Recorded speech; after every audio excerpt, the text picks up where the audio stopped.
আসসালামু আলাইকুম। আশা করি সবাই ভালো আছেন। আলহামদুলিল্লাহ আমিও ভালো আছি। এই যে এই গরুটা দেখছেন, গরুটা অনেক সুন্দর সাইজ হয়ে উঠেছে।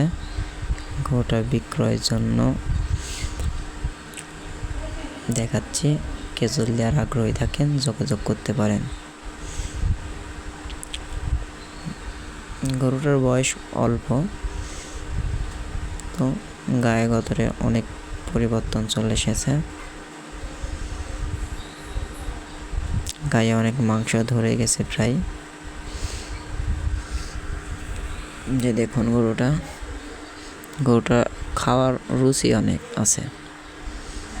যা দিবেন তাই খাবে ইনশাল্লাহ। গরুটা ছোট, খুব বড় না, বাছুর গরু, তো মাংস লেগে গেছে। এ বলে আমার ভিডিও শেষ করছি। আসসালামু আলাইকুম।